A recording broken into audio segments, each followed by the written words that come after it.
Hello friends. Foundation course in physics for class 11 की इस video में हम लोग डिस्कस करेंगे part 2 of chapter 4 loss of motion.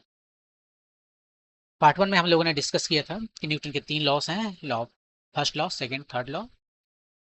और हम लोगों ने ये भी देखा था, मोमेंटम को बताया, इम्पल्स बताया। इस वीडियो में हम लोग बात करेंगे कंजर्वेशन लॉ ऑफ मोमेंटम से। तो हम ऐसा करते हैं कि सबसे पहले हम दो ऑब्जेक्ट लेते हैं, ऑब्जेक्ट ए और ऑब्जेक्ट बी। ये दोनों कांटेक्ट में हो सकते हैं, नहीं भी कांटेक्ट में हो सकते हैं, लेकिन दोनों एक दूसरे पर फोर्स लगा रहे हैं।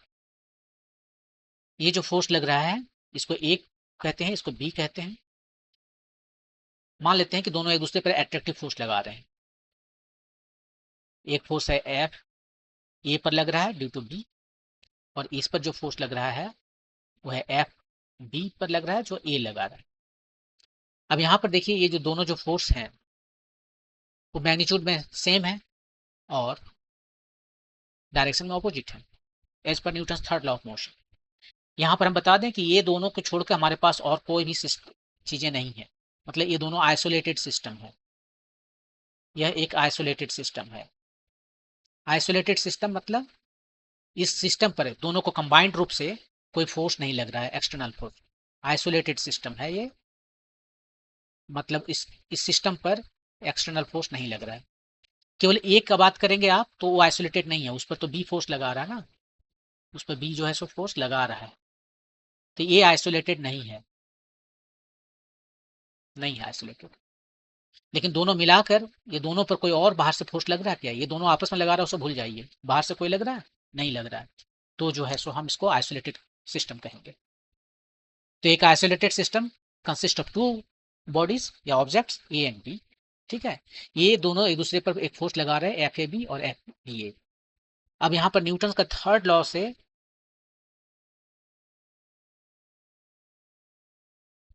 Newton third law of motion से आप क्या कह सकते हो कि ये दोनों फोर्स जो है उसका मैग्नीट्यूड सेम है और डायरेक्शन ऑपोजिट है।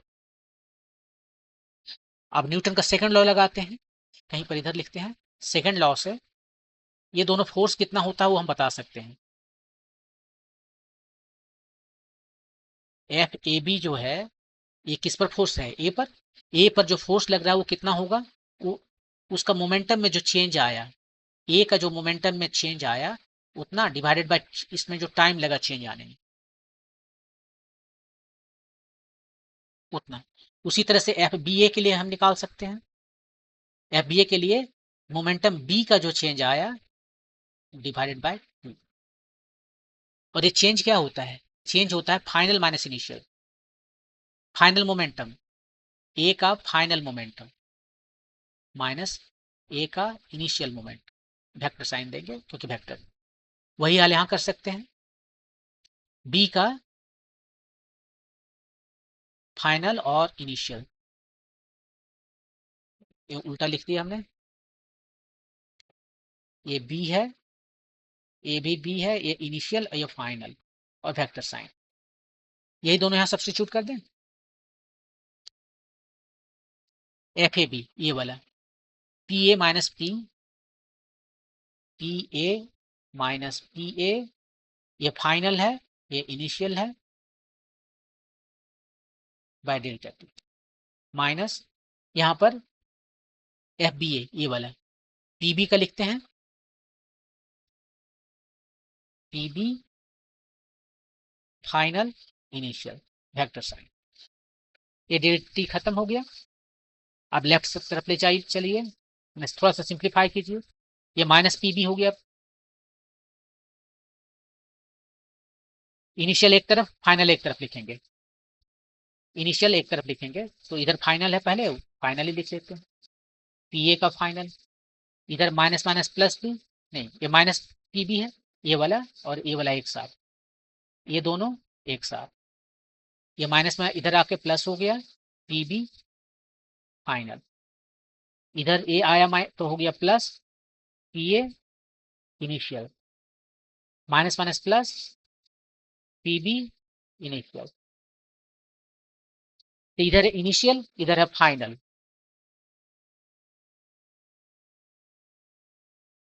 ये लिख सकते हैं सिस्टम का जो है मोमेंटम है, ये फाइनल मोमेंटम। ए बी जो सिस्टम है उसका फाइनल मोमेंटम है, और वही ए बी जो सिस्टम है उसका मोमेंटम इनिशियल मोमेंटम है। तो जो मोमेंटम इसका इनिशियली था, आई इनिशियली था, वही इसका फाइनल में है, बाद में भी, तो मोमेंटम कंजर्व है।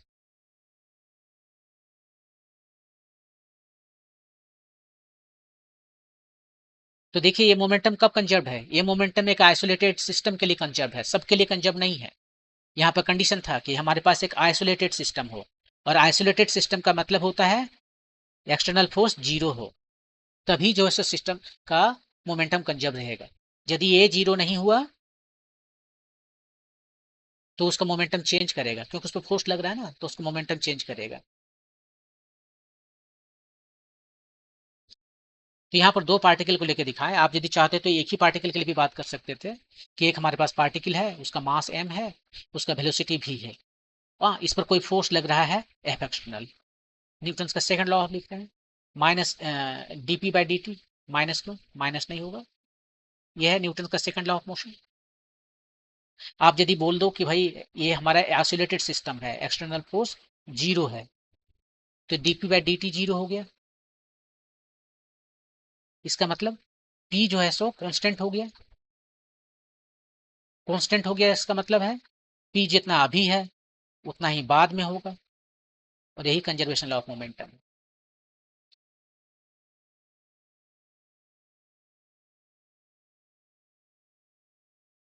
कंजर्वेशन लॉ ऑफ मोमेंटम मतलब बाहर से कोई फोर्स नहीं लगेगा पूरे सिस्टम पर। यहाँ पर हमारा जो सिस्टम है एक ऑब्जेक्ट का है, और इसके पिछले हमने जो बताया यहाँ पर हमारा जो सिस्टम है दो ऑब्जेक्ट का है। आप ऐसे ही तीन ले सकते हो, चार ले सकते हो, सबके लिए ये वैलिड है।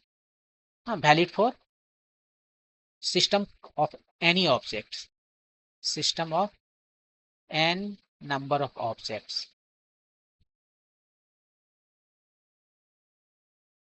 सबके लिए वैलिड है। एक्सटर्नल फोर्स नहीं लगेगा तो जो उसका मोमेंटम कंजर्व है। इसके बाद में आता है इक्विलिब्रियम ऑफ ए पार्टिकल। यहाँ पर जब हम इक्विलिब्रियम की बात करते हैं तो यूजुअली हमारे पास दो तरह का इक्विलिब्रियम होता है, एक होता है ट्रांसलेशनल इक्विलिब्रियम, और एक होता है रोटेशनल इक्विलिब्रियम।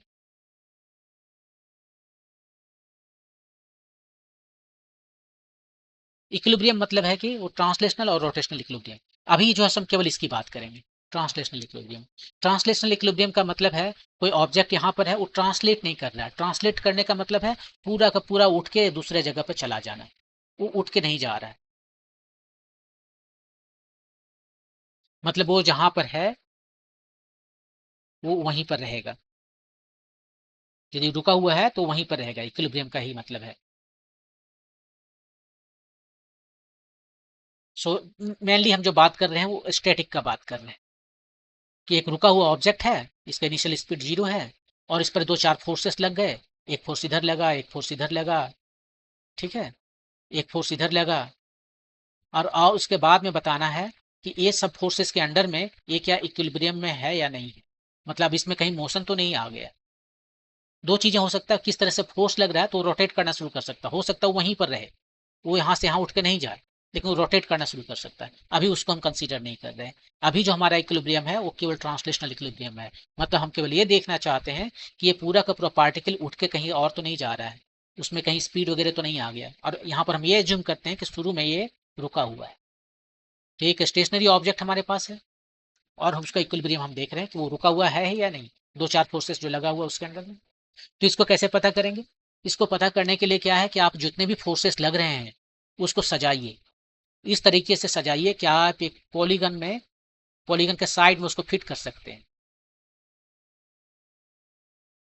वो पॉलीगन ट्रायंगल से लेकर एन साइड का पॉलीगन हो सकता है, और उसका जो डायरेक्शन है वो भी एक ही ऑर्डर में हो, एक ही तरफ हो।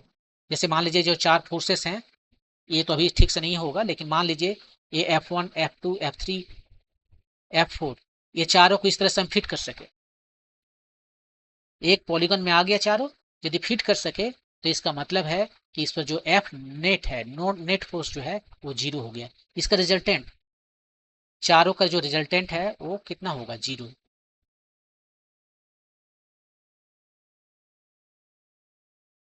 चारों का रिजल्टेंट जो है सो 0 है। इसका मतलब है नेट फोर्स उस पर 0 है। इसका मतलब उसका जो एक्सलरेशन है वो 0 है। एक्सलेशन 0 है, इसका मतलब है वो मूव नहीं कर रहा है। यदि वो शुरू में रुका हुआ था तो वहीं का वहीं है। तो ये उसने ट्रांसलेशनल इक्विलिब्रियम पा लिया। ट्रांसलेशनल इक्विलिब्रियम उससे मिल गया। यदि किसी ऑब्जेक्ट पर दो ही फोर्सेस लग रहे हो तो वो पॉलीगन तो नहीं बनाएगा ना। तो क्या होगा, यदि दो ऑब्जेक्ट दो ही फोर्सेस लग रहे हो इस पर, एक इधर और एक इधर, तो ये दोनों का सम जो है 0 होने का मतलब है दोनों कोलिनियर है, मैंने एक लाइन में है, और वो भी एंटी पैरेलल है। एंटी पैरेलल क्यों है, कोलिनियर है, एक ही लाइन में है और एक दूसरे को ऑपोजिट है। तीन ठो यदि फोर्सेस लग रहे हों,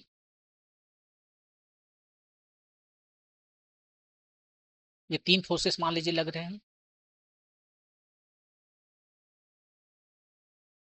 और ये तीनों को जो है सो आप क्या करें, एक इधर ले जाएं, एक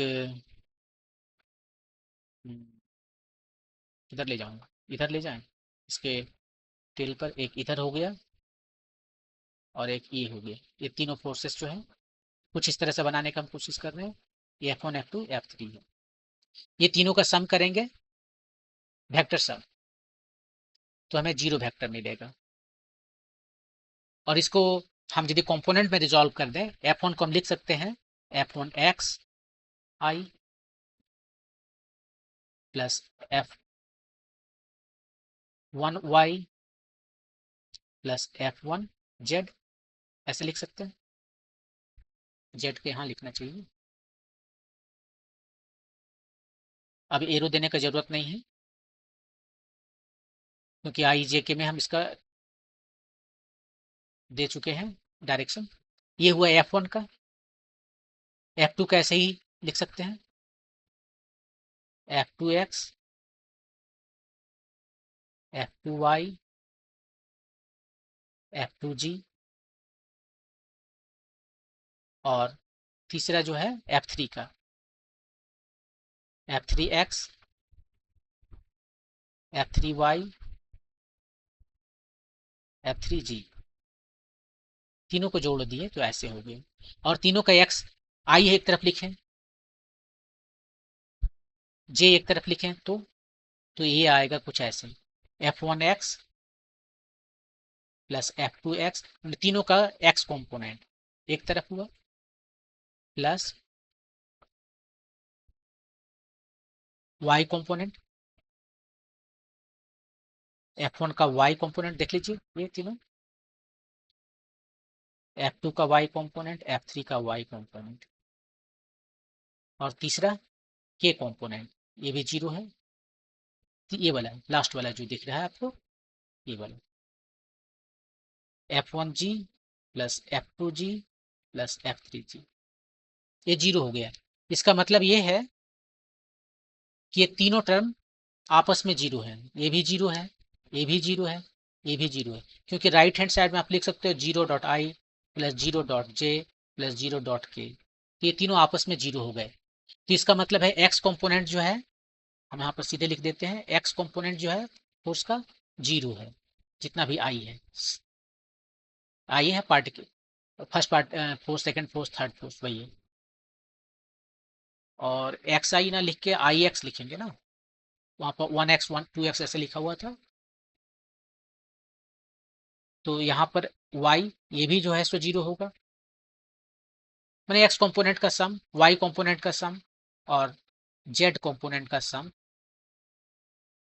जो है वो 0 होगा। तो ये तरीका है बनाने का। सिंपली आप जो है सो x कंपोनेंट, y कंपोनेंट और z कंपोनेंट ले लीजिए, देखिए यदि 0 है तो वो इक्विलिब्रियम में है, और नहीं तो इक्विलिब्रियम में नहीं है। ये सबसे सिंपल तरीका है, सिंपलेस्ट मेथड है।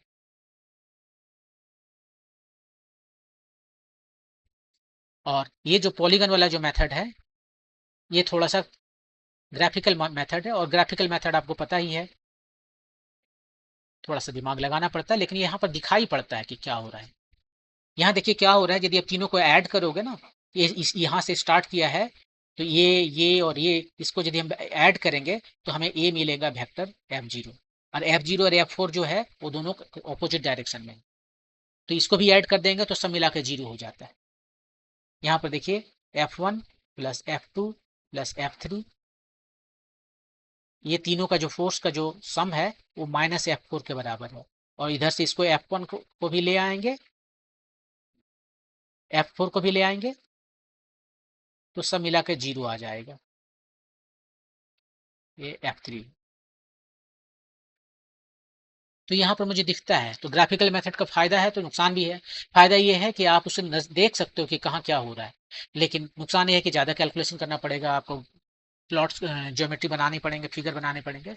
और ये जो एनालिटिकल मेथड है इसको हम एनालिटिकल मेथड कहते हैं, क्योंकि इसको डिकम्पोज किए हैं, रिजॉल्व किए हैं एक्स वाई जी में, एक्स डायरेक्शन में, वाई डायरेक्शन में, जेड डायरेक्शन में।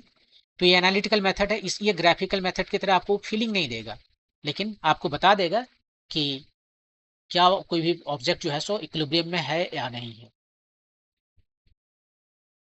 ये इक्विलिब्रियम में और है या नहीं। यस नो का जवाब यहाँ से आपको तुरंत मिल जाएगा, लेकिन वो फीलिंग नहीं देगा। ओके, मूव करते हैं। यहाँ पर एक एग्जांपल है, फिगर 4.8, ये वाला आपको फिगर दिख रहा है। ये मास ऑफ 6 kg सस्पेंडेड, ये 6 kg का जो मास है वो सस्पेंड किया हुआ है with a rope of length 2 metre, 1 metre इधर दिखा रहा है और 1 मीटर इधर दिखा रहा है, फ्रॉम द सीलिंग। ये फोर्स ऑफ 50 न्यूटन, ये देखिए 50 न्यूटन का फोर्स जो है सो रस्सी के बीच में कहीं पर लगा रहा है, in the horizontal direction is applied at the mid point P of the rope. So 1 metre इधर 1 मीटर इधर, एक्जैक्टली मिड पॉइंट पर 50 न्यूटन का फोर्स लगा रहा है।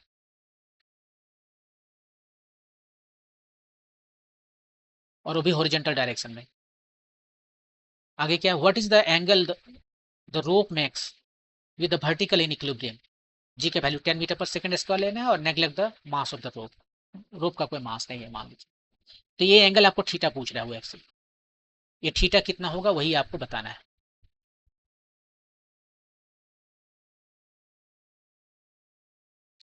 तो इक्विलिब्रियम जो है देखने के लिए हम क्या करेंगे, अभी बताया हमने कि किसका इक्विलिब्रियम देखना है, ये पूरा सिस्टम इक्विलिब्रियम में। दो चीजों का हम इक्विलिब्रियम देखेंगे, एक इस ब्लॉक का देखेंगे डब्ल्यू का, और दूसरा इस पी पॉइंट का देखेंगे। तो हम क्या करते हैं, पहले यहाँ पर देखिए इसको दिखा रहे हैं डब्ल्यू में कितने फोर्सेस लग रहे हैं। एक ऊपर लग रहा है, इसमें एक टेंशन है, इसमें टेंशन दूसरा है। देखिए यहाँ पे स्प्रिंग को हाथ से पकड़ लिए तो टेंशन दोनों तरफ अलग अलग हो गया, यदि हाथ से नहीं पकड़ते तो एक ही टेंशन रहता, तो ये आके इधर रहता ना। यदि कोई फ्रिक्शनलेस चीज से पकड़े होते कि उसे रोटेट करने का पूरा, मैंने स्लिप करने का पूरा मौका मिलता, तब टेंशन एक रहता।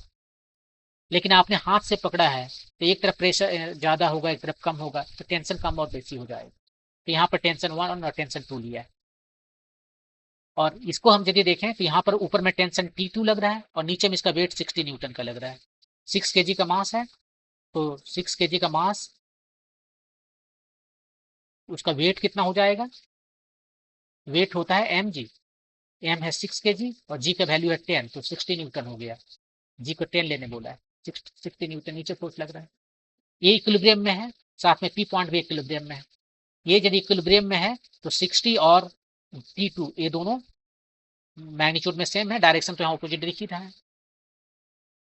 अब पी पॉइंट का देखते हैं। पी पॉइंट पर 3 फोर्सेस लग रहे हैं, एक तो 50 न्यूटन का फोर्स लगा रहे हैं इधर, एक तो टेंशन, यहाँ पर टेंशन हमेशा अपोज करता है जिस पॉइंट पर पॉइंट ऑफ कॉन्टेक्ट का, यहाँ पर जो है पॉइंट कॉन्टेक्ट है तो इसको भी अपोज करेगा, इसको भी अपोज करेगा, तो इसको अपोज कर रहा है। और एक यहाँ पर अपोज करेगा ये टेंशन जो इसमें T1 है, एंगल थीटा। यदि इसका हम कंपोनेंट ले लें इधर, तो ये वाला कंपोनेंट क्या आएगा, T1 cos theta, side adjacent to angle cos theta. और इधर जो क्या आएगा, ये आएगा T1 sin थीटा। डायरेक्शन, ये फोर्स इधर है, यहाँ देखिए यहाँ से यहाँ तक गया है ये फोर्स, हम जा रहे हैं इस रास्ता से, इधर गए पहले उसके बाद इधर गए। तो ये जो T1 है इसको डिकम्पोज किए, इसका डायरेक्शन एक इधर है ऊपर में, एक और लेफ्ट में।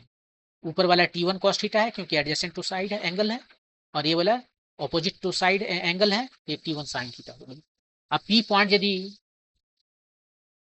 इक्विलिब्रियम में है, इसको हम दो डायरेक्शन बनाते हैं, हॉरिजॉन्टल को एक्स कहते हैं और वर्टिकल को वाई कहते हैं। तो ये दोनों ही कंपोनेंट एक्स और वाई कंपोनेंट में इसका टोटल फोर्स जीरो होना चाहिए। जितना भी फोर्स है एक्स में वो जीरो होना चाहिए, जितना भी फोर्स है वाई में वो जीरो होना चाहिए। तो एक्स में कितना फोर्स लग रहा है, एक तो 50 न्यूटन लग रहा है, राइट साइड प्लस लिखेंगे, और एक ये देखिए ये नीचे लेफ्ट साइड लग रहा है, तो लेफ्ट को माइनस में लिखेंगे, T1 साइन थीटा, ये जीरो हो गया। और यहाँ पर वाई वाले देखें, वो मैंने तो उल्टा लिख दिया, नहीं नहीं उल्टा नहीं लिखा, ये ठीक है। एक्स कंपोनेंट देखा, ये है एक्स कंपोनेंट, ये है एक्स कंपोनेंट, वाई कंपोनेंट ये हो रहा है एक ठो और एक ठो ये है। तो T2 नीचे लग रहा है, नीचे को माइनस T2 लिखें, ऊपर लग रहा है कौन T1 cos थीटा, इसको प्लस लिखें। ये आपका दो इक्वेशन आया, यहाँ पर आप सिंप्लीफाई कीजिए, T1 sine theta is equal to 50 आया, और यहाँ पर T1 cos theta is equal to T2 आया, और T2 ऑलरेडी निकाले हुए हैं 60, T1 cos theta is equal to 60। अब इक्वेशन 1 और 2 को आप डिवाइड कर दीजिए, 1 को हमने 2 से डिवाइड कर दिया, तो क्या मिलेगा, लेफ्ट साइड में T1 खत्म हो गया, sine theta by cos theta तो टेन थीटा आया, राइट हैंड साइड में 50/60 आया, तो आपका टेन थीटा आ गया 5/6। सो समथिंग लाइक 48, 50, 2, 18, कुछ इतना।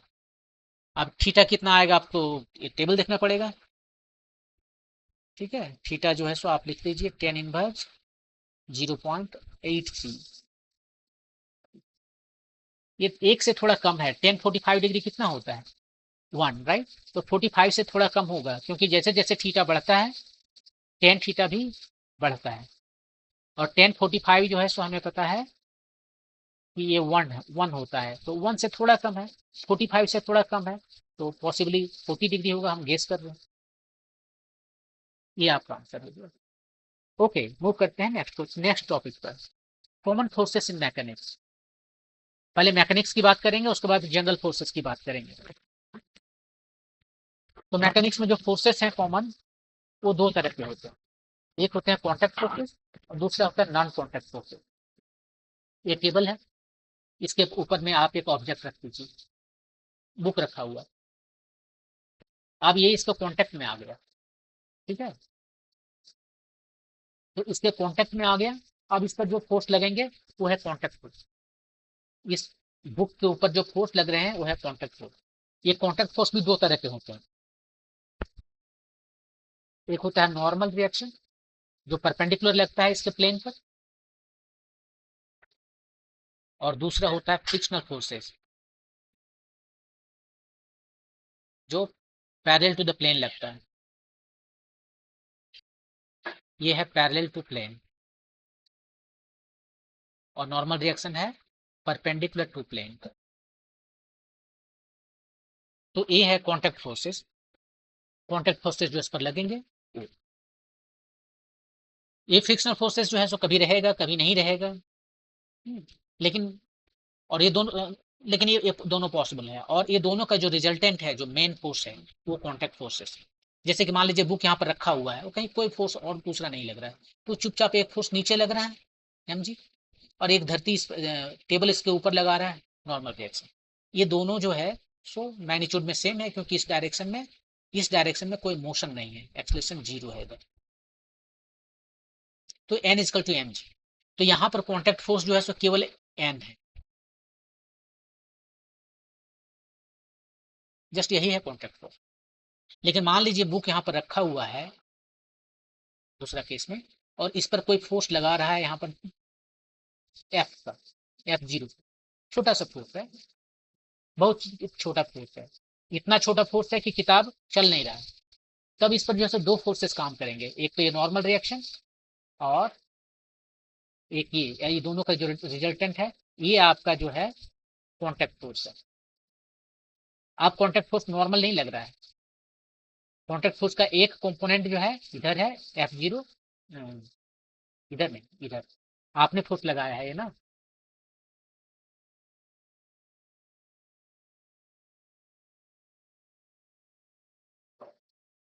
देखिए इस पर आपने फोर्स लगाया, ठीक है, और इसने कांटेक्ट वाले जो है ये टेबल ने इस पर कितना फोर्स लगाया, वो है ए फोर्स।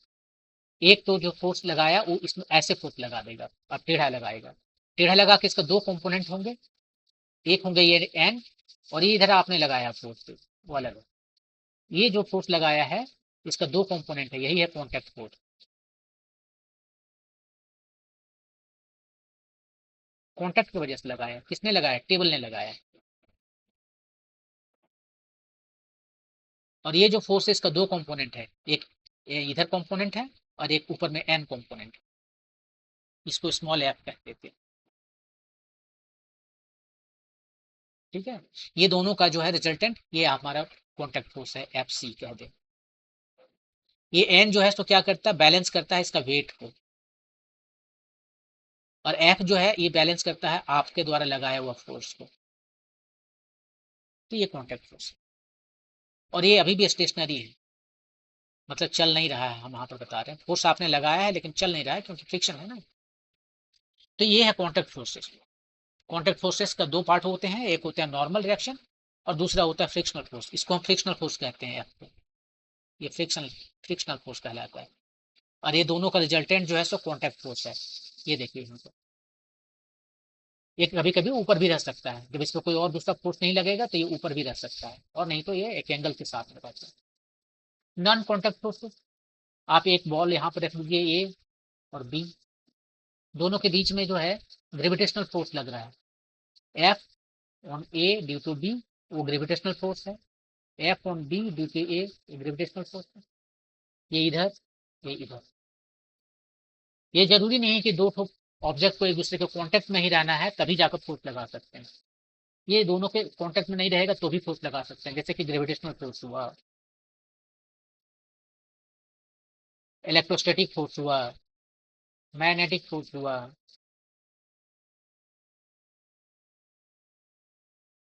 इस तरह के जो फोर्सेस हैं तो नॉन कॉन्टेक्ट फोर्सेस है। तो ये तो फोर्सेस जो है सो मैकेनिक्स के फोर्सेस हैं, और जो जनरल फोर्सेस हैं, जनरल फोर्सेस चार तरह के होते हैं। एक होता है ग्रेविटेशनल फोर्स जो बहुत ही कम होता है, हाँ ग्रेविटेशनल फोर्स का वैल्यू बाकी फोर्सेस से बहुत कम होता है। उसके बाद में होता है दूसरा इलेक्ट्रोस्टैटिक फोर्स, इसको इलेक्ट्रोस्टैटिक नहीं कहेंगे, इलेक्ट्रोमैग्नेटिक फोर्स कहेंगे, क्योंकि यहाँ पर मैंने बोला ना इलेक्ट्रोस्टैटिक और मैग्नेटिक ये दोनों को एक साथ कंबाइन कर देते हैं, ये दोनों कपल्ड होते हैं, इलेक्ट्रोमैग्नेटिक फोर्स है, ये इससे कहीं बहुत ज़्यादा होता है। और तीसरा है न्यूक्लियर स्ट्रॉन्ग फोर्स, ये बहुत ही शॉर्ट रेंज्ड है, बहुत ही ज़्यादा बड़ा फोर्स है, बहुत ज़्यादा।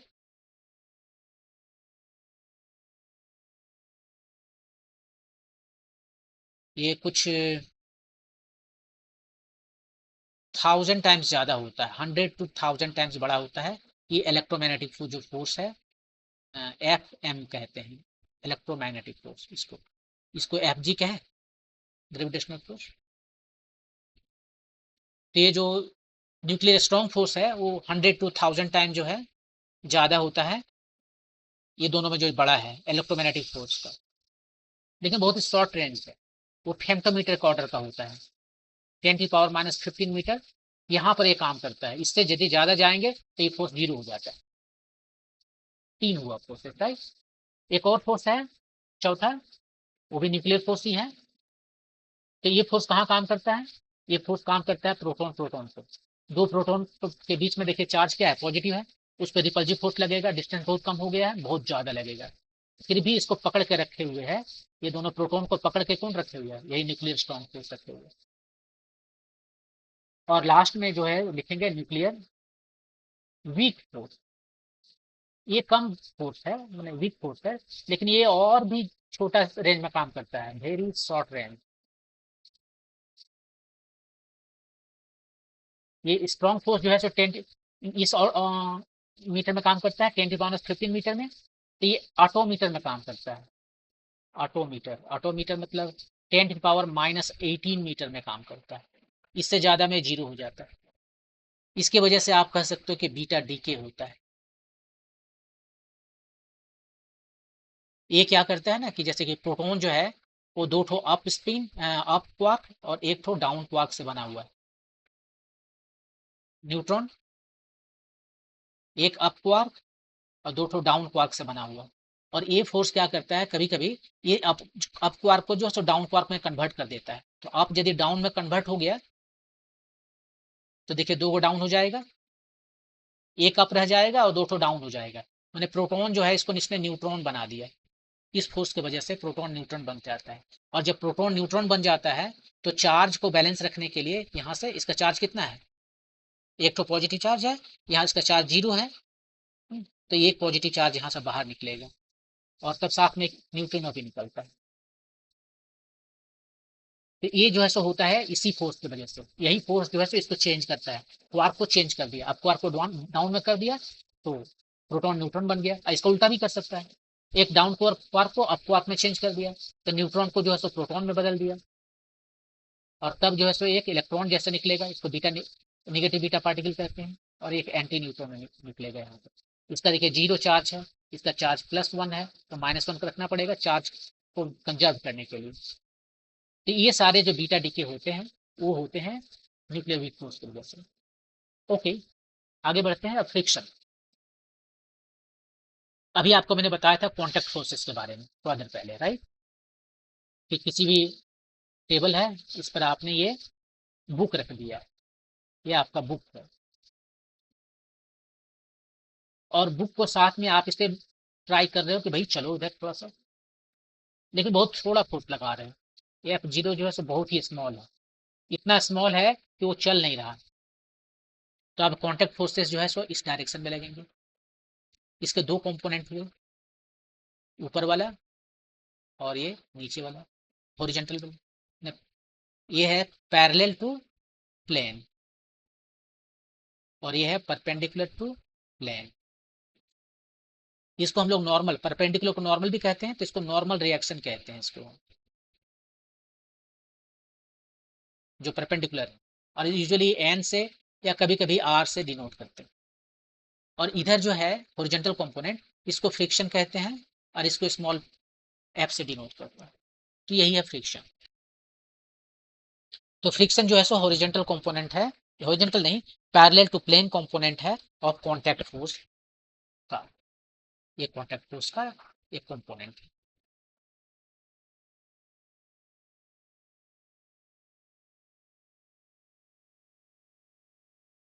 ये फ्रिक्शन तीन तरह के होते हैं।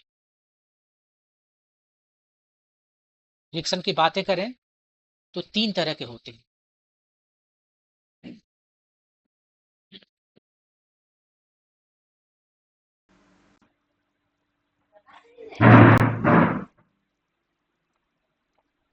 मम्मी मम्मी खाना दे दो ना।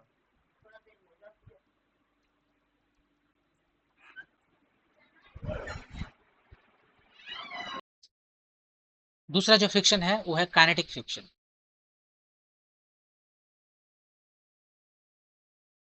और तीसरा जो फ्रिक्शन है वो है रोलिंग फ्रिक्शन।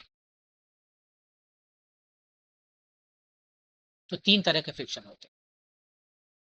ये फ्रिक्शन क्या करता है, फ्रिक्शन जो है सो ये अपोज करता है रिलेटिव मोशन का, मोशन का अपोज नहीं करता।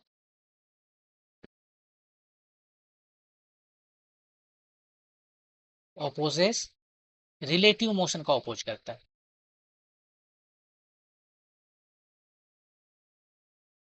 मोशन का अपोज करता है या इम्पेंडिंग मोशन का भी अपोज करता है। इम्पेंडिंग, या तो रिलेटिव जो मोशन है उसको अपोज करता है या रिलेटिव इम्पेंडिंग मोशन का भी अपोज करता है। यहाँ पर जो काइनेटिक फ्रिक्शन है, यहाँ पर मोशन हो रहा होता है, ये जो है ये अपोज कर रहा है मोशन को। मोशन मतलब रिलेटिव मोशन को अपोज कर रहा है। ये जो है ये किसका अपोज कर रहा है? इम्पेंडिंग मोशन का।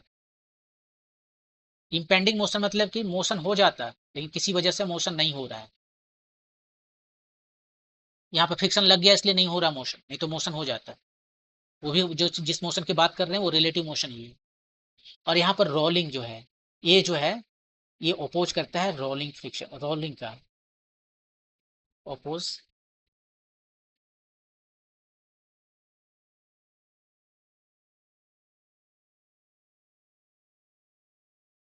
ये रोलिंग मोशन का जो है सो अपोज करता है।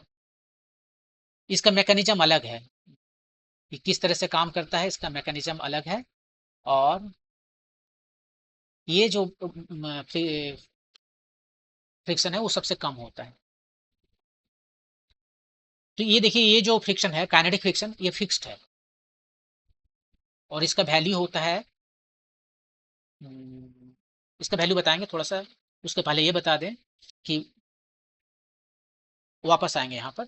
ये जो फ्रिक्शन फोर्स होता है उसको हम एफ से डिनोट करते हैं। वो जो है सो एरिया का इंडिपेंडेंट होता है। जैसे मान लीजिए ये हमारा टेबल है, इसके ऊपर हमने बुक रखा। एक इतना छोटा बुक है और एक जो है सो बहुत चौड़ा बुक है, लेकिन दोनों का मास सेम है। इसका मास जो है सो 1 kg है, इसका मास भी 1 kg। लेकिन इसका एरिया आप देख रहे हैं बहुत चौड़ा है, बहुत ज़्यादा है, इसका एरिया कम है।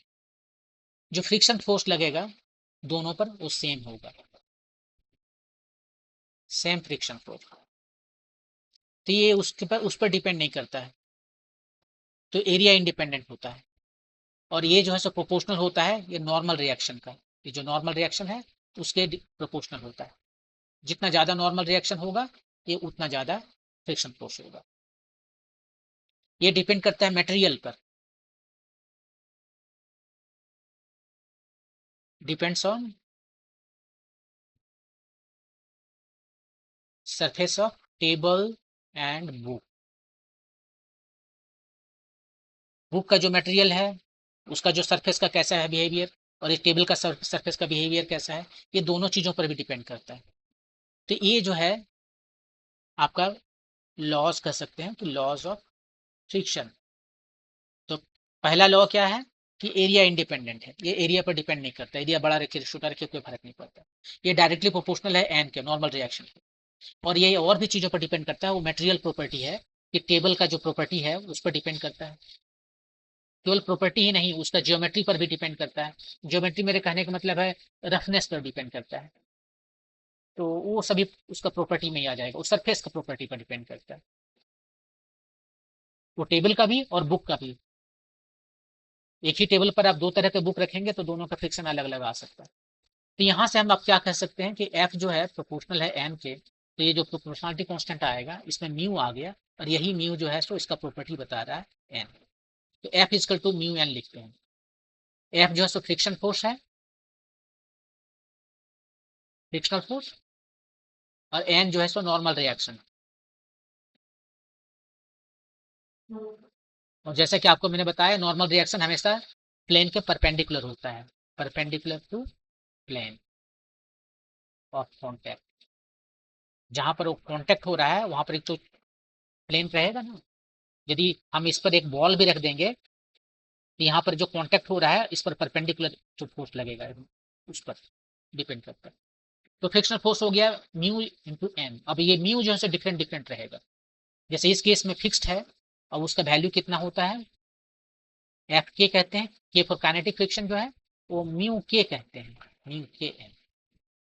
यहाँ पर जो है सो रोलिंग फ्रिक्शन है वो म्यू आर कहेंगे एन। और ये आर जो है वो सबसे, ऐसे इसको नहीं लिख सकते, इसका मैकेनिज्म अलग है।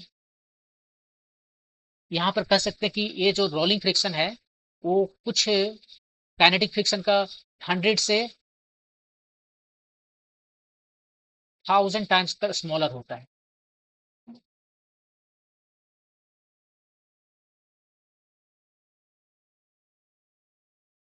रोलिंग फ्रिक्शन से 100 से 1000 स्मॉलर होता है।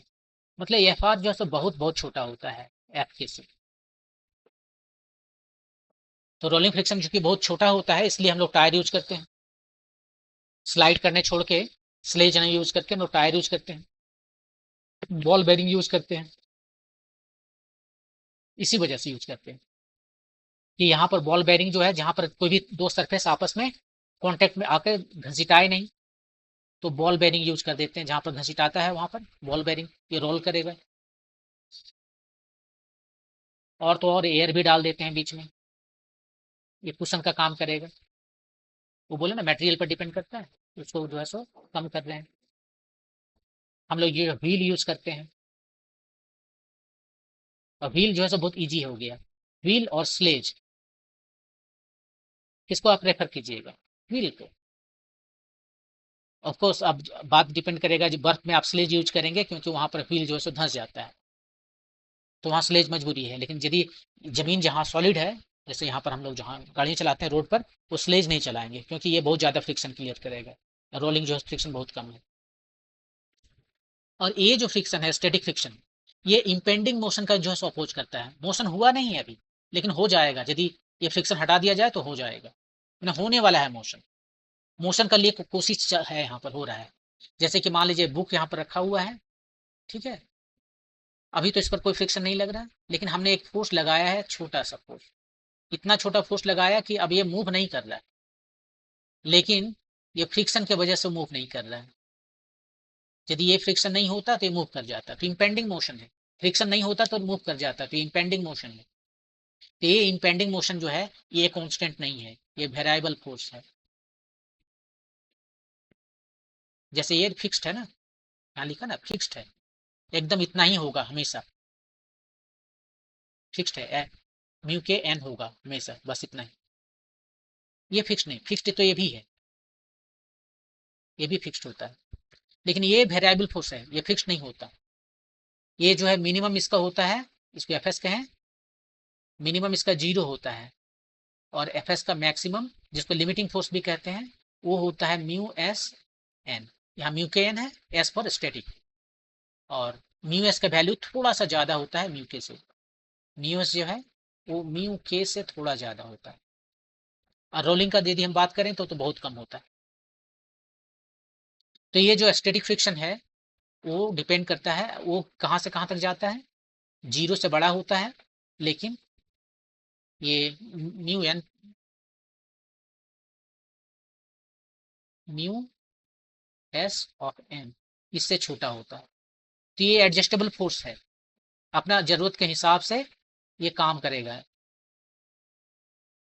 ये धड़ाम से जो है सो सीधे म्यू एस एन नहीं देने लगेगा। एग्जाम्पल के लिए देख लीजिए, आपने जो है सो एक फोर्स लगाया है, यहाँ पर बुक रखा हुआ है, उस पर आपने 1 न्यूटन का फोर्स लगा लिया, अब भी मोशन 0 है। ये यहाँ पर जो है फ्रिक्शन फोर्स कितना देगा? फ्रिक्शन फोर्स जो है वो देगा 1 न्यूटन का।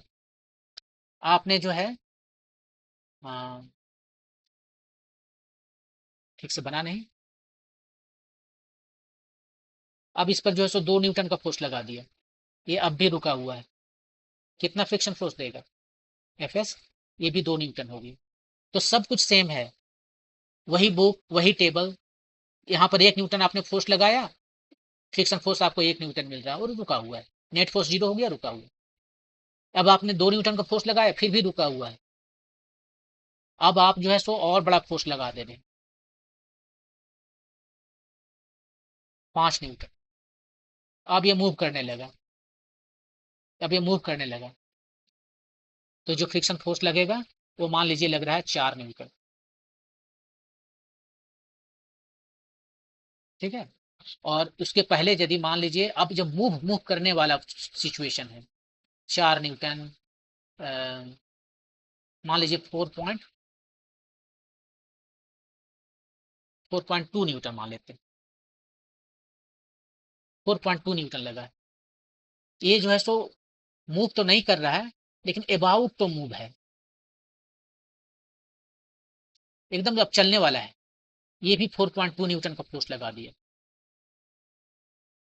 और 4.2 से जैसे ही आप 4.25 पे लगाओगे ये चल देगा, और अब ये जो फ्रिक्शन फोर्स लगेगा वो लगेगा 4 न्यूटन, 4.2 नहीं लगेगा। ऐसा इसलिए कि म्यू एस जो है सो ज्यादा होता है म्यू के से, म्यू के कम है। जब एक बार चल लेता है तब अब जो फ्रिक्शन लगता है वो थोड़ा कम लगता है, थोड़ा सा, ज़्यादा नहीं, थोड़ा सा कम लगता है।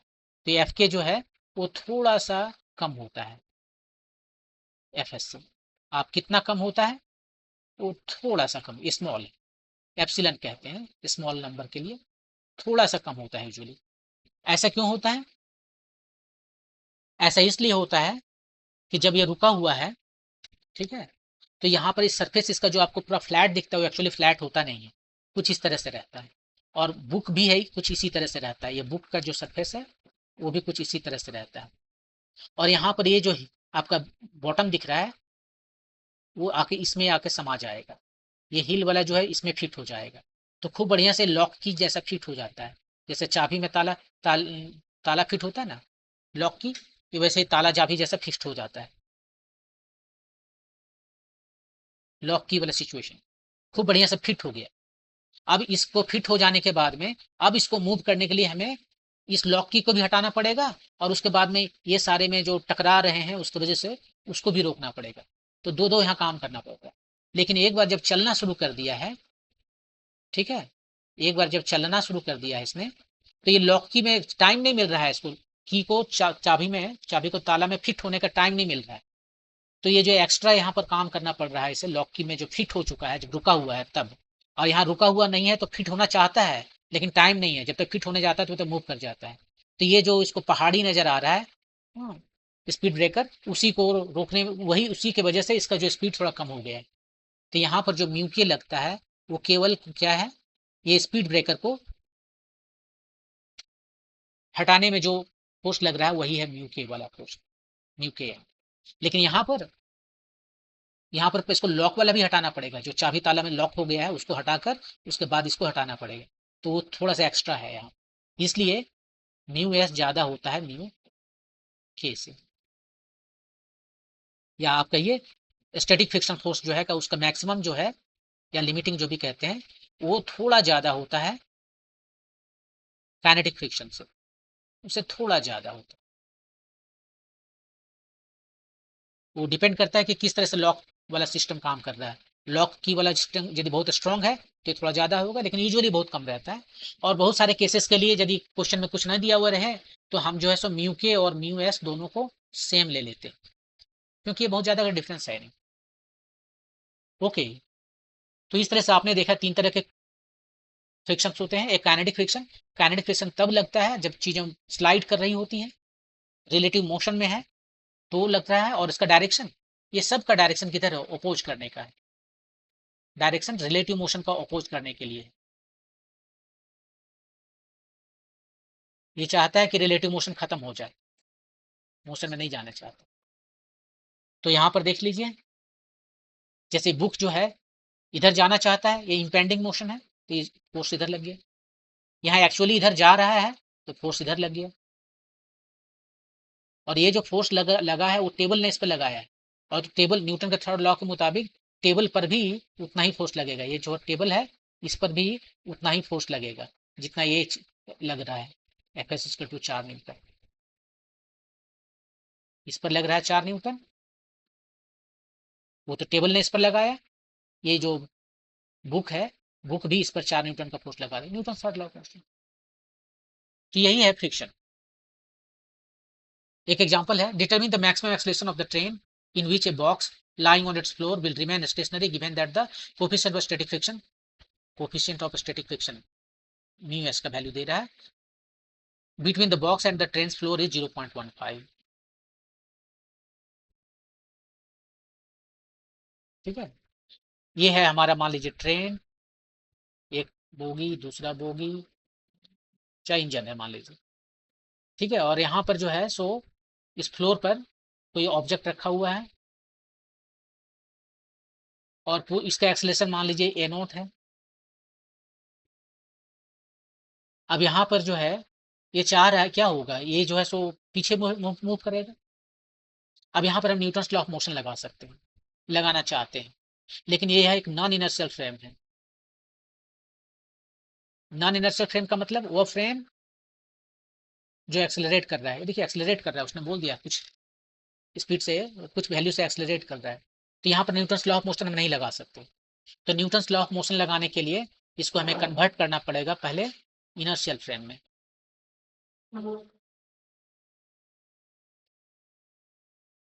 और एक बार इस फ्रेम को जब हम इनर्शियल फ्रेम ऑफ रेफरेंस में कन्वर्ट कर देंगे तब न्यूटन्स लॉ लगा सकते हैं। और रूल क्या है नॉन इनर्शियल को इनर्शियल फ्रेम में कन्वर्ट करने के लिए? Apply pseudo force.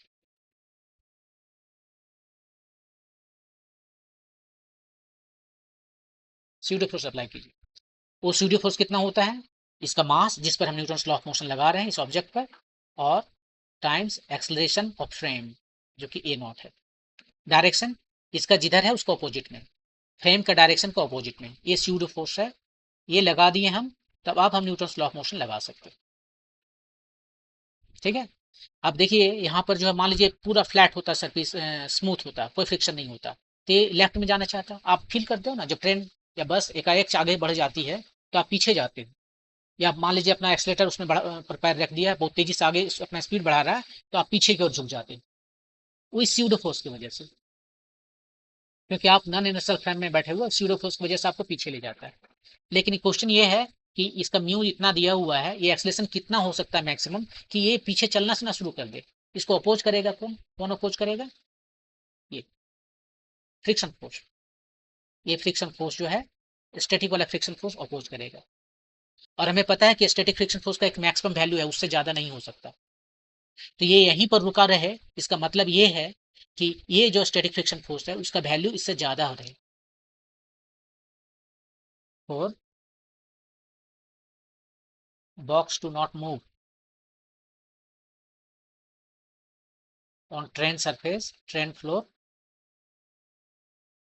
ये जो फ्रिक्शन फोर्स है F S, static friction force, उसका वैल्यू ज्यादा होना चाहिए इस स्यूडो फोर्स से। और इसका जो वैल्यू है वो कितना होता है? स्टैटिक फ्रिक्शन का जो वैल्यू है वो मैक्सिमम कितना होता है? मैक्सिमम से भी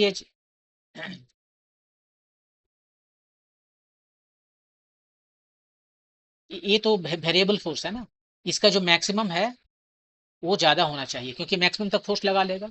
और ये मैक्सिमम जो फोर्स है वो कितना होता है स्यूडो फोर्स का? मैं स्यूडो में बोल रहा हूँ, फ्रिक्शन फोर्स का maximum mu S times N, ये ज्यादा होना चाहिए एम एन। और एन कितना है? एन है नॉर्मल रिएक्शन। नॉर्मल रिएक्शन कैसे निकालें? ये जो ऑब्जेक्ट है इस पर एक फोर्स नीचे लग रहा है एम जी, एक फोर्स ऊपर लग रहा है, नॉर्मल रिएक्शन। नॉर्मल रिएक्शन ये ट्रेन का फ्लोर लगा रहा है एम जी, ये ग्रेविटी लगा रही है। और इस डायरेक्शन में कोई मोशन नहीं है, इस डायरेक्शन में कोई मोशन नहीं है, तो हम कह सकते हैं यहाँ पर N is equal to M G. वो वैल्यू लिखते हैं mu S M G M A naught. M खत्म, तो ए नॉट इसको उलट के लिखते हैं ऐसे, a naught should be smaller than mu s जी।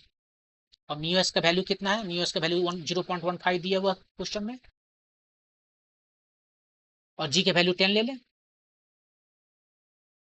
जी के वैल्यू 10 ले लेते हैं, तो ये आया 1.5 मीटर पर सेकेंड स्क्वायर। ए नॉट का वैल्यू जो है कम रहना चाहिए 1.5 मीटर पर सेकेंड स्क्वायर से। इसका मतलब है मैक्सिमम वैल्यू जो है एक्सलेशन का हो सकता है, ट्रेन किस मैक्सिमम एक्सलेशन से चले 1.5 मीटर पर सेकेंड स्क्वायर, इससे ज़्यादा नहीं चले। इससे ज़्यादा चलेगा तो ये जो बॉक्स यहाँ पर रखा हुआ है वो पीछे की ओर मूव करने लगेगा। ये पीछे की ओर ना मूव करे, इसके लिए इसका एक्सलेशन मैक्सिमम कितना होना चाहिए? 1.5 मीटर पर सेकेंड स्क्वायर। ये चीज़ें और भी क्लियर होगी और एग्जाम्पल से। एक एग्जाम्पल यहाँ और दिया हुआ है। ये एग्जाम्पल है कि सी फिगर 4.11, ये फिगर दिख रहा है, ये मास ऑफ 4 kg, ये मास यहाँ पर है 4 kg का mass, 4 kg rest on a horizontal plane, the plane is gradually inclined. Okay, शुरू में वो दिखाया नहीं, ऐसे है, ये मास जो है रेस्ट कर रहा है, उसके बाद धीरे धीरे इसको जो है सो इस प्लेन को उठा रहा है और उठा के इस पोजीशन में ले आया है, ये वाला पोजीशन में। The plane is gradually inclined until at an angle theta equal to 15 degree, ये जो है थीटा पर इंक्लाइन कर दिया with the horizontal. The mass just begins to slide, ये अब तुरंत स्लाइड करने वाला है, मैंने तुरंत अभी भी स्लाइड करना शुरू किया। ये 15 डिग्री से जब कम रहता है तो स्लाइड नहीं करता है, 15 डिग्री आ गया तब स्लाइड करने लगा। What is the coefficient of static friction between the block and the surface, mu S का वैल्यू पूछ रहा है। यही इसी को म्यू एस को कहते हैं coefficient of static friction, mu को क्या कहते हैं, कोफिशिएंट ऑफ काइनेटिक फ्रिक्शन। तो यहाँ पर म्यू एस का बात कर रहा है, कोफिशिएंट ऑफ स्टैटिक फ्रिक्शन कितना है ये बताना। तो इसको बनाने के लिए क्या करेंगे, इसको बनाने के लिए पहले जो है सो जितने भी फोर्सेस हैं इस ब्लॉक पर लग रहे हैं उसको दिखाएं। तो एक फोर्स जो है mg लग रहा है, ये ग्रेविटी का, धरती लगा रही है, ग्रेविटी फोर्स है। दूसरा ये दोनों कांटेक्ट में है, ये जो प्लेन है और ये ऑब्जेक्ट कांटेक्ट में है तो कांटेक्ट फोर्स लगेगा। उसका एक कंपोनेंट होता है नॉर्मल रिएक्शन, और दूसरा कंपोनेंट होता है फ्रिक्शन। फ्रिक्शन किस डायरेक्शन में लगेगा, जिधर मोशन होना चाह रहा है या हो रहा है उसका ऑपोजिट डायरेक्शन। तो ये किधर मोशन हो रहा है, यदि यहाँ पर आप ऐसे रखोगे तो नीचे गिरना चाहेगा ना, नीचे गिरना चाहेगा तो फ्रिक्शन फोर्स राइट साइड में लगेगा। और ये जो है अब, और लेफ्ट साइड में बस तो 3 फोर्सेस इस पर लग रहे हैं, इस ऑब्जेक्ट पर आपको 3 फोर्सेस लग रहे हैं। पहला इस लग रहा है जो वेट है जो धरती लगा रही है इस पर, mg। दूसरा नॉर्मल रिएक्शन जो प्ले सरफेस लगा रही है, और तीसरा फ्रिक्शन फोर्स लगेगा। एक्चुअली ये दोनों जो है सो कॉन्टैक्ट फोर्स है, और कोई तीसरा फोर्स जो मेरा चौथा फोर्स नहीं है, बस 3 फोर्स है। अब ऐसा करते हैं, ये mg जो है इसको हम रिजॉल्व करते हैं, 2 कंपोनेंट में बांट लेते हैं। देखिए यहाँ से इधर गए, यहाँ से इधर गए, डायरेक्शन हमारा ऐसे और ऐसे, यहाँ से ऐसे गए, इधर से। ऐसा क्यों कर रहे हैं, क्योंकि सबसे पहले हम यहाँ अपना 2 ठो एक्सिस लेंगे, इसको हम कहते हैं एक्स एक्सिस और इसको कहते हैं वाई एक्सिस। ये दोनों परपेंडिकुलर होना चाहिए, हाँ ऑफ कोर्स परपेंडिकुलर। एक एक्सिस हो गया एक्स हमारा किधर, अलोंग द प्लेन, और वाई एक्सिस हो गया परपेंडिकुलर टू द प्लेन। और अभी यहाँ मूव करने वाला है, मूव कर नहीं रहा, राइट, मतलब इसमें एक्सलेशन क्या है, 0 है। यदि एक्सलेशन 0 है तो इक्विलिब्रियम में है, और इक्विलिब्रियम में है तो जैसे इक्विलिब्रियम का कंडीशन में बताया कि sum of all forces along x axis should be 0, sum of all forces along y axis should be 0। यहाँ पर x और y लेंगे क्योंकि दोनों परपेंडिकुलर, कोई आर्बिट्री 2 लाइन नहीं ले लेंगे, कोई भी आर्बिट्री 2 परपेंडिकुलर लाइन ले सकते हैं। तो उसमें एक है एक्स वाई, हमारा एक्स एक्सिस वाई एक्सिस। लेकिन जस्ट कोई भी 2 लाइन में ऐसे लेकर काम कर लें वो नहीं चलेगा, परपेंडिकुलर होना जरूरी है। क्यों परपेंडिकुलर होना इसलिए जरूरी है क्योंकि एक डायरेक्शन में जो भी मोशन हो रहा है इसका कोई असर नहीं पड़ता दूसरे परपेंडिकुलर डायरेक्शन पर, क्योंकि इसका कंपोनेंट 0 आता है। इधर मान लीजिए वेक्टर ए है, इसका कंपोनेंट इधर क्या आएगा, ए कॉस एंगल इसके बीच का 90 डिग्री, 0। तो जो फोर्स इधर लग रहा है उसका इधर कंपोनेंट 0 है, कोई असर नहीं डालेगा ना, बिल्कुल इंडिपेंडेंट, दोनों अलग दुनिया, एक दूसरे से बेखबर। तो ये दोनों को परपेंडिकुलर होना इसलिए जरूरी है। तो इक्विलिब्रियम में है, अभी मोशन तो है नहीं, तो यहाँ पर हम क्या कहेंगे कि जो नेट फोर्स है वो 0 है एलोंग एक्स एक्सिस ऑल्सो और वाई एक्सिस ऑल्सो, और यदि जरूरत पड़ा तो z axis also, z axis also.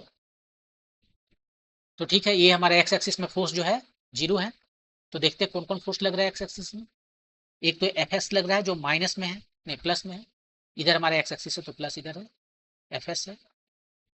और दूसरा कोई है क्या, एन का कोई कंपोनेंट है नहीं, क्योंकि 90 डिग्री है। एम जी का कोई कंपोनेंट है, राइट, तो देखिए वही कंपोनेंट यहाँ दिखा रहे थे। इसका 2 कंपोनेंट हम ब्रेक किए, एक ए कंपोनेंट और एक ये कंपोनेंट। ये वाला जो कंपोनेंट दिख रहा है वही यहाँ पर दिखा रहे हैं क्योंकि पैरेलल है ना। और ए कंपोनेंट कितना होगा, सामने वाला साइन और adjacent to angle cos, adjacent to angle cos theta जो यहाँ दिखाया है, और ये वाला साइन थीटा जो कि यहाँ दिखाया। अब आप देख लीजिए एक्स एक्सिस में कितने फोर्सेस हैं, एक तो एफ एस है और दूसरा एम जी साइन थीटा है, अपोजिट डायरेक्शन में, अपोजिट डायरेक्शन में है एम जी साइन। और कोई फोर्स एक्स एक्सिस में नहीं, 3 ही तो फोर्स थे ना, एन एम जी और एफ। एफ का तो कंपोनेंट पूरा का पूरा ले लिए, एन का कोई कंपोनेंट आएगा नहीं, एम जी का ये M G sine theta component आया, तीनों फोर्स हो गया इक्वल टू 0। और इधर एफ वाई में देखते हैं, एफ वाई में भी कोई मोशन नहीं है, इक्विलिब्रियम में है, तो एन ऊपर वाला फोर्स एन प्लस लिए, और इधर कोई फोर्स है, हाँ है ना, ये वाला mg cos थीटा, उल्टा डायरेक्शन में है, इसलिए mg cos थीटा लिखी, नहीं माइनस लिखी। एफ एस का भी कोई कंपोनेंट आएगा नहीं, क्योंकि 90 डिग्री पर बस 3 फोर्सेस हो गए, नॉर्मल रिएक्शन पूरा का पूरा।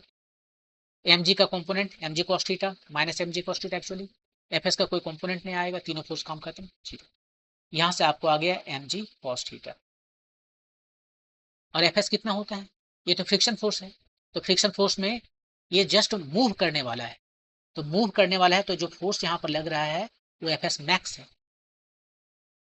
अब मूव कर जाएगा, थोड़ा सा 0.001 न्यूटन और फोर्स लगाइए इधर, नहीं इसको थोड़ा और उठाइए 0.001 डिग्री भी, तो ये मूव कर जाएगा। मतलब कि अब जो फोर्स लग रहा है बहुत क्लोज है एफ एस मैक्स के, हम सीधे एफ एस मैक्स लिख लेते हैं। अब उसका वैल्यू कितना होता है, म्यू एस एन, इसको राइट साइड ले जाते हैं, एम जी साइन थीटा, इसको इक्वेशन 1, इसको इक्वेशन 2 कह लेते हैं। अब दोनों को सॉल्व कीजिए और आप निकालिए म्यू एस का वैल्यू। हम क्या करते हैं, 1 को 2 से डिवाइड कर देते हैं, एन कट जाएगा, 1 को 2 से डिवाइड कर दिए, लेफ्ट हैंड साइड में म्यू एस आया, और राइट हैंड साइड में एम जी साइन थीटा को डिवाइड किया एम जी कॉस थीटा से, तो ये टेन थीटा आया, तो म्यू एस का वैल्यू आ गया टेन थीटा, और थीटा यहाँ पर 15 डिग्री है, 10-15 डिग्री, ये म्यू एस का वैल्यू है, यही आपका वैल्यू है। अब 10-15 डिग्री का वैल्यू आपको याद है,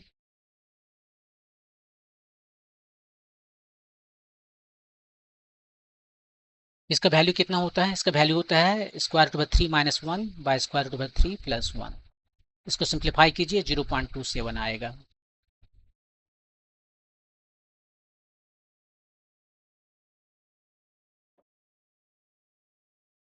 ये आपका आंसर हो गया। यहाँ पर आपको हम याद दिला दें कि 15 डिग्री का जो वैल्यू है वो साइन 15 डिग्री कितना होता है, मेरे ख्याल से √3 माइनस 1 बाय 2√2 होता है, कॉस का प्लस होता है, और तो 10 का निकाल ही सकते हैं दोनों को डिवाइड करके, 10-15 डिग्री जो यहाँ पर लिखा है। आप इसको ऐसे निकाल सकते हो, sine 15 degree equal to 1 plus cos 30 degree whole divided by 2, ये फार्मूला ये है ना, cos theta equal to 1 plus cos theta equal to 2 cos square theta by 2, sine है तो माइनस देना पड़ेगा, यहाँ से निकाल सकते हो। तो इस तरीके से आप इसको बना सकते हो। ओके, मूव करते हैं दूसरा क्वेश्चन पे।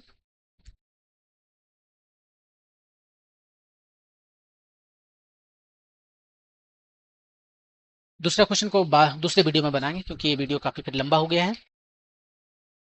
तो ऐसा करते हैं, इस वीडियो कहीं पर स्टॉप करते हैं, और नेक्स्ट वीडियो में हम ये एग्जाम्पल जो है और भी चीज़ें जो एग्जाम्पल हैं उसको बताएंगे। Thank you.